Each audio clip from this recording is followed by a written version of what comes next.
안녕하세요. 부자오빠입니다. 오늘 삼성전자가 기분 좋게 2.6% 상승을 하면서 장을 마감했습니다. 우선주 역시 비슷한 수치로 상승을 했고요. 2.24% 오른 47,950원으로 마무리를 했네요. 오늘 상승장은 기관이 주도했습니다. 외국인을 보면 2,600억 순매도를 했고요. 개인은 외국인보다 더 많이 팔았습니다. 아마도 개인이 차익 실현을 좀 한 것 같습니다.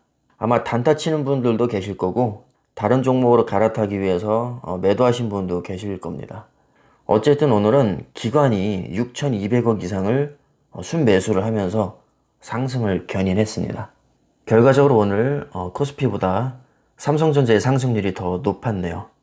저도 삼성전자 우선주를 높은 비중으로 갖고 있는데 수익률이 얼마인지도 아직 모릅니다.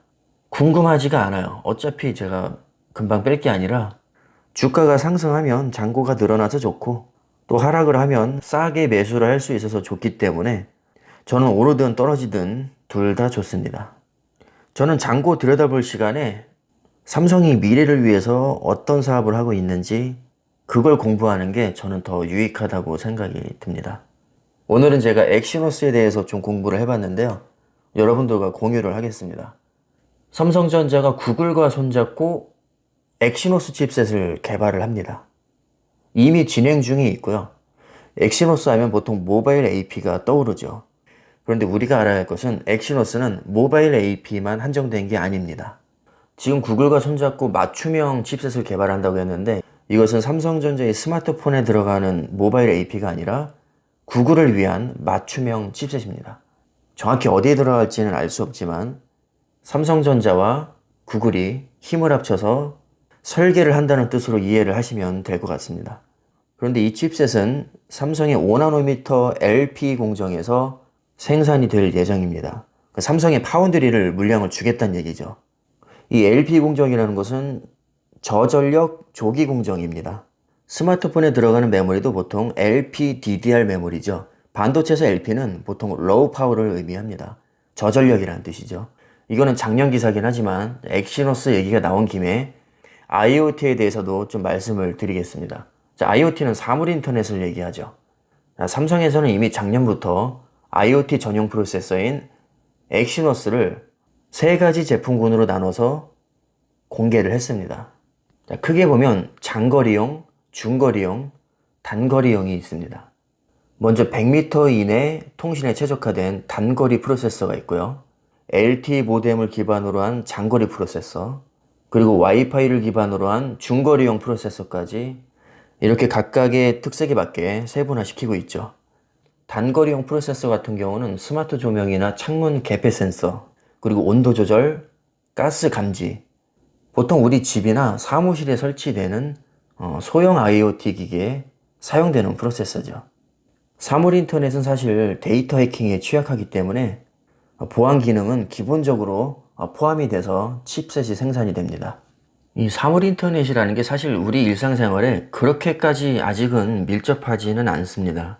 사물 인터넷의 사전적인 의미는 사물과 사물이 인터넷으로 대화를 하는 건데요. 예를 들자면 출근 전에 도로가 막힌다는 뉴스가 떴습니다. 그럼 스마트폰이 그 뉴스를 자동으로 감지를 해서 사용자에게 알람을 더 일찍 울려줍니다. 그래야 지각하지 않을 테니까요. 알람만 일찍 울려서는 안 되겠죠? 밥도 일찍 먹어야 될 거고 커피를 즐기는 사람이라면 커피도 일찍 마셔야 될 겁니다. 그래서 이런 모든 기기가 서로 정보를 주고받으면서 출근 시간 자체가 30분 앞당겨질 겁니다. 이런 일련의 과정을 인간이 개입하지 않고 사물들끼리 자동으로 처리하는 것을 사물 인터넷이라고 보시면 됩니다. 이게 가능하기 위해서는 모든 사물에 센서가 부착되어 있어야겠죠. 그리고 실시간으로 데이터를 주고받아야 할 겁니다.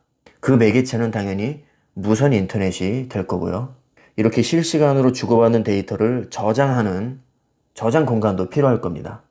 결국에는 그 모든 것이 다 반도체로 작동을 하는 것이죠.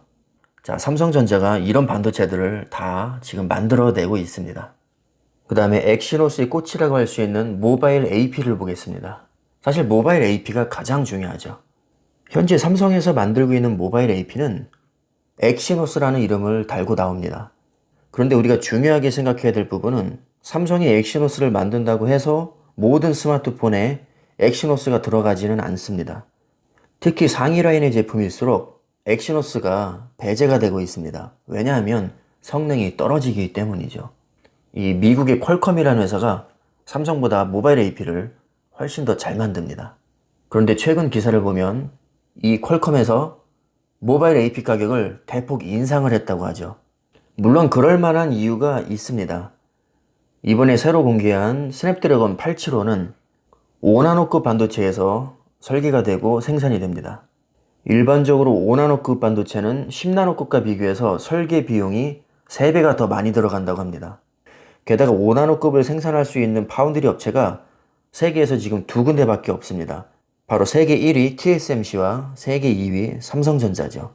세계 3위 업체부터는 5나노급을 아예 생산할 능력이 안 됩니다. 자, 이런 것들을 고려해 봤을 때 가격이 상승하는 것은 어느 정도 납득을 할 수 있습니다. 그런데 그 가격이 무려 250달러입니다. 그 조그만 칩셋 하나가 30만 원이라는 얘기입니다. 생각보다 너무 비싸죠.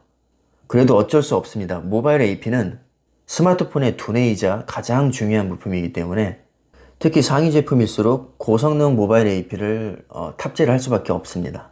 이전 세대 제품인 스냅드래곤 865와 비교해서는 거의 100달러 이상 지금 가격이 오른 건데 이렇게 되면 스마트폰의 가격도 올릴 수밖에 없을 겁니다. 그럼 가격 경쟁력에서 떨어지게 되고 판매량이 줄어들 수 있겠죠. 그래서 삼성이 엑시노스의 개발을 절대로 포기해서는 안 됩니다. 반드시 스냅드래곤 875와 동등한 성능의 제품을 만들어내야 됩니다.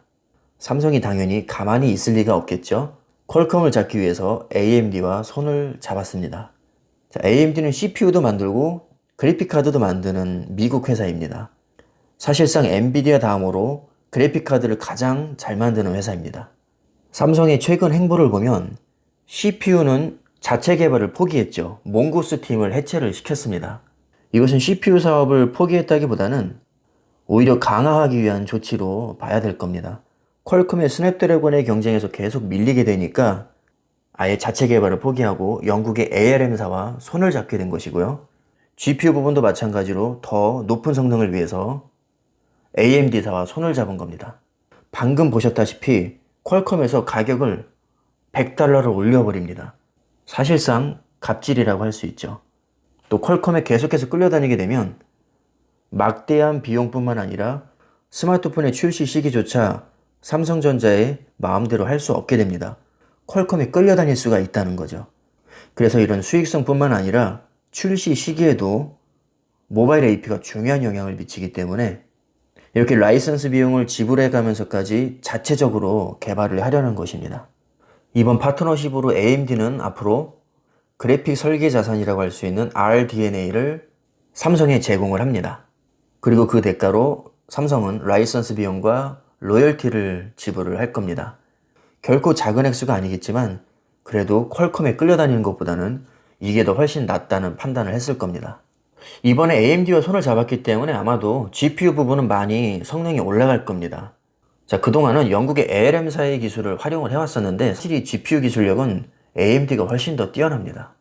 그럼 도대체 모바일 AP가 얼마나 시장 규모가 크고 중요하길래 삼성이 이렇게 포기하지 않는 것일까요? 2019년 기준으로 모바일 AP 시장 규모는 약 227억 달러입니다. 이걸 하나로 환산하면 대략 27조 정도가 됩니다.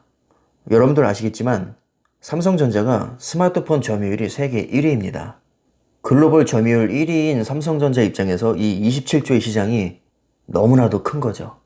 모바일 AP의 성능이 앞으로는 점점 고성능화되고 제조 공정도 더 세밀해지기 때문에 그 시장 규모는 당연히 더 커질 겁니다. 그렇기 때문에 절대로 삼성전자가 포기를 할 수 없는 거죠.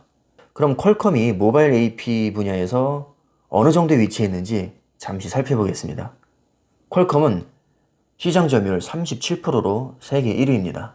그 뒤를 이어서 대만의 미디어텍 23%, 애플과 삼성은 14%, 12%로 거의 비슷한 수준에 와 있습니다. 자, 이게 바로 모바일 AP의 구조입니다. 굉장히 다양한 기능들이 하나의 칩셋에 모아져 있죠. 자, 이런 구조를 SoC라고 합니다. 자, 간단히 살펴보면 스냅드래곤에 LTE 모뎀 칩과 와이파이가 들어갑니다. 그리고 헥사곤 685 DSP가 들어가죠. DSP는 디지털 신호 처리 장치입니다. 그리고 오디오 칩셋도 들어가고 시스템 메모리도 들어가고 아드레노 630이라는 GPU 코어도 들어갑니다. 그 다음에 퀄컴의 ISP도 탑재가 되는데 이것은 이미지 신호 처리 장치입니다. 그 다음에 CPU도 들어가고요. 그 다음에 마지막으로 Secure Processing Unit도 들어가는데 이것은 보안 처리 장치라고 생각하시면 됩니다. 이렇게 다양한 기능들이 하나의 칩셋에 다 들어가게 됩니다. 그만큼 고도의 기술력을 요할 수밖에 없고 가격 또한 어느 정도 비싼 게 납득이 갑니다. 오늘은 엑시노스에 대해서 간단히 살펴봤는데요. 삼성전자 투자자라면 이 정도는 상식적으로 알고 계시는 게 투자하시는 데 도움이 되실 겁니다. 우리가 소고기나 좀 구워먹자고 주식 투자하는 게 아니잖아요. 주식 투자를 한다는 것은 기업과 동업을 하는 겁니다. 동업을 한다는 얘기는 사업을 같이 하는 거죠. 당연히 어떤 사업을 하고 있는지 의무적으로 알아야 합니다. 왜냐면 우리가 그 기업의 주인이니까요. 이렇게 주인의식을 가지고 주식 투자를 하시면 장기 투자하시는데 큰 도움이 될 겁니다. 저는 삼성에 대해서 이렇게 공부를 할 때마다 내가 투자를 잘했구나 그런 생각이 많이 듭니다.